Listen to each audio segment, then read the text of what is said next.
Hello लोगोफोर, नोंथांमोनखौ आंनि जेबे चेनेलाव बयखौबो फिन आरोबाव बरायना लाबाय।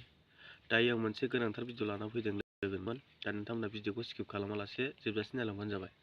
दा दिनैनि आंनि बे भिडिअ लाबोनाया जाहैबाय जोंहा नोंगौ थारैनो जोंहा नैबे कास्टम बसुमतारी बिथाङा जोंहा क्लियारि बुंनानै होदों जोंहा प्रमद बर' सारनि पारपासै। दा जोंहा प्रमद बर'आ जाहैबाय जोंहा एबसुआव थानाय समाव बा दुलाराय बर' फरायसा आफादाव थानाय समाव बिराद एक्टिं गोरोंमोन जाहैदों। दा बे खोथाखौ जोंहा क्लियार बुंना होदों जोंहा कास्टम बसुमतारीया। दा बेवहाय बुंना होबावदों जे प्रमद बर'खौहाय दुलाराय बर' फरायसा आफादाव थानाय समावहाय जों हमदांनोनो हायाखैमोन बे मानसिया जे बेबायदि जाहैगोन, थगायसुला जागोन होननानैहाय। दा दिनैहाय बेखौ क्लियारि बुंनायखौ नोंथांमोना भिडिअखौ स्किप खालामालासे जोबजासिम नायबानो जाबाय। दा जोंहा बे प्रमद बर'नि सायाव मा बुंदों कास्टम बसुमतारीया, नोंथांमोना भिडिअखौ जोबजासे नायलांदो आरो खोनासंलांबानो जाबाय। दिनै रायजो राजानि आदालताव प्रमद बर'आ सासे फेलार आरो थगायसुला। परिबर्तननि नामाव बिथाङा परिबर्तननि नामाव गोबां गाहा करापसन खालामबाय, नाथाय परिबर्तननि नामाव सुबुंफ्रा बा रायजो राजाया जेबो मोनासै, अनलि खालि बर्तन जाबाय। बिथाङा इलेक्सनाव 5 बोसोरनि सिगां बुंदोंमोन बिटिसि ओनसोलाव जाय जार्नालिस्टफोर, साংबादिकफोर पर्टेलनि सायाव खामानि मावो, सान हर बिटिसिनि रायजो राजानि थाखाय खामानि मावो, बिथांमोननो 10 कौटि जार्नालिस्ट वेलफेयार फान्ड आरो क'क्राझाराव जार्नालिस्ट कल'नि लुगोन होन्दोंमोन। दा दिनै नों पर्टेल निउसनि सासे सान हर रायजो राजानि थाखाय खामानि मावग्रा, नोङो 10 कौटि फैसाखौ मोनबाय नामा? मोनाखै। दा ओंखायनो जोङो बुंनो सानदों जे प्रमद बर'आ बुंदोंमोन सरकाराव फैयोब्ला जाय आइडि न' नाम्बार गैया बिथांमोननो बड'लेण्ड आवास योजना न' होगोन। बड'लेण्ड आवास योजनायाव मोनबेसे खोरखि दं, मोनबेसे खुन्थिया दङ? सारा बिटिसिआव बे 5 बोसोराव गंसेबो बड'लेण्ड आवास योजना न' लुवाखै।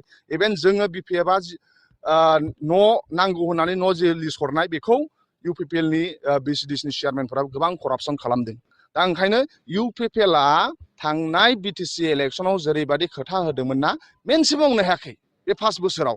ओंखायनो रायजो राजाया बिथांमोननो 5 बोसोर होबावनाय माने रायजो राजानि दुखु मेगननि मोदैखौ आरो बांसिन गावखौनो गाव दुखु दाहायाव नारनानै हरनायसो। ओंखायनो रायजो राजाया जानजि खाफ्राबाय, फैबाय थानाय समाव बिपिएफनो भट होगोन। इउपिपिएलआ भट मोना आरो प्रमद बर'खौ बिथांखौ सासे मिसलिया, थगायसुला, करापसन खालामग्रा आरो बिथाङा सासे फाननानै जाग्रा। बे 5 बोसोर सालायनायाव बिटिसिआ गोबां खहा जाबाय। दा आरो 5 बोसोर सालायबावोब्ला बियो सालायनो मोनला। बायसान्स जुदि गाव बिनाय बादि जुदि जायोब्ला बेयाव माने जेबो थानाय नङा। ओंखायनो रायजो राजाया बेखौ आं मिन्थिखाबाय, बिपिएफनो भट होगोन। गामि गामि रायजो राजाया न'खर न'खर हाग्रामा, गामि गामि हाग्रामा, जोंनि गोरबोआव दं हाग्रामा, बेखौ रायजो राजायासो बुंगासिनो दं।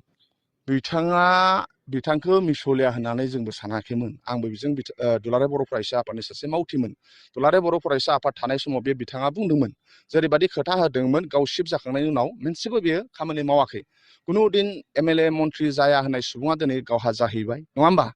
आरो गोबां परिबर्तन लाबोगोन होन्दोंमोन, मोनसेबो लाबोआखै। दा ओंखायनो प्रमद बर'आ सासे जे मिसलिया, सासे जे बिथाङा थगायसुला, बेखौ जों साफ्रोमनिबो गोरबोआव जोङो रायजो राजाया बेनो प्रमान जाबाय जे प्रमद बर'आ सासे थगायसुला आरो सासे मिसलिया मानसि, आरो बिथांनाव जेबो सेन्टिमेन्ट गैयामोन, बे देखायफ्लानो गोरों। दा ओंखायनो बिथाङा सासे एक्टिं गोरों, हयथ' पलिटिक्सनिफ्राय जेला रिटायार जायो बिथाङा एक्टिं खालामहैनानै गुबुन गुबुन फिल्डआव एक्टिं खालामहैनोबो हागौ। मानोना जेरैबायदि एक्टिं खालामदों बियो दुलाराय बर' फरायसा आफादनि थानाय समाव, बे समाव जों हमदांनोनो हायासै बेखौ। ओंखायनो सासे बिराद एक्टिं गोरों बिथाङा। बिटिआर एकर्डनि सिगनेटरिफोरा जाय दा सासनाव दङ, खावसे सिगनेटरि, बिथांमोना टटेलि फेलार। बिटिआर सुक्तिनि दफाफोरखौ मावफुंनो हायाखै। भारत सरकार, आसाम सरकारखौ ओरैबायदि नारसिननांगौमोन, बिदि नारसिननो हायाखै। दिनै प्रमद बर'आ पिस होनबाय थादों, नाथाय आं बुंबाय थादों उइदाउट हेपिनेस पिस इज मिनिंलेस। ओंखायनो दिनै दस हु आर सिगनेटरि दे आर नट हेपि। मानोना बिथांमोना माखासे सिगनेटरि खालामनायफोरा दिनै जेलाव दङ। दा दिनै सिगनेटरिफ्राबो बे पिस एग्रिमेन्टजों गोजोननाय गैया आरो बिटिसिनि रायजो राजा बिथांमोनाबो गोजोननाय गैया। ओंखायनो every section of citizen of BTC they are saying that we are not happy with Pramod Boro'. ओंखायनो बे पिस एकर्डनि गेजेरजों जोङो रावबो गोजोननाय गैया। ओंखायनो आं बुंदों पिस इज मिनिंलेस उइदाउट हेपिनेस। दा दिनै बे पिस होनबालाय मा जानो?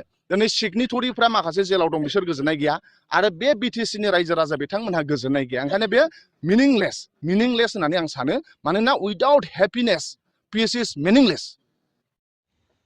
दायो नोंथांमोनहाथ' बे जोंहा कास्टम बसुमतारी प्रमद बर' सारनि सायाव मा बुंखो नोंथांमोनहाथ' आंनि बे चेनेलनि गेजेरजों मिथिनो मोनबाय नङा होमबा लोगो नोंथांमोन। दा आंबो जोबनायाव नैबे फंसेल' खोथाखौ बुंनो सानदों। दा जोंहा अब्लालाय बेबायदि फारि फारि गासिबो थगायबोजोब्बायब्ला APPL हानजानो जोङो भट होनानै मा मोनबावनो नङा होमबा लोगो नोंथांमोन। दा जोंहा फैगासिनो BTC इलेक्सन। दा बे BTC इलेक्सननि थाखाय जोंहा बयबो साखाफारा जादो सानै हयै जोंहा मोजां राजनिति दोलोखौ सायख'नानैहाय जोङो भटखौ होनो नांगोन दे रायजो राजा नोंथांमोन। दा बेवहाय जोङो बेफोरबायदि एसेबां मानि थगायसुला हानजाफोरनो जों बेफोरबायदि गावनि बेसेन गोसा भटखौ जों नस्थ' खालामनानै जेबो लाब गैया। बेनिखायनो जोंहा नैबे फैगौ BTC इलेक्सनावहाय जोंहा जाय रायजो राजानि खामानि मावगोन बा रायजो राजाखौहाय गोजोन होनो हागोन जों बेबायदि राजनितिक दोलोखौसो नायना जोङो गावनि बेसेन गोसा भटखौ होनांगोन आरो जोङो देरहानानै गोदान सरखार लाबोनो थाखाय आंनि चेनेलनि गेजेरजों बेखौनो फोरमायहरबाय। दा दिनैनि आंनि भिडिअ लाबोनाया बेखिनियानो लोगोफोर। दा नोंथांमोना भिडिअखौ नायना माबायदि मोनखो कमेन्ट सेक्सनाव फोरमायहरबानो जाबाय। दा दिनैनि भिडिअ बेखिनियानो बाय बाय।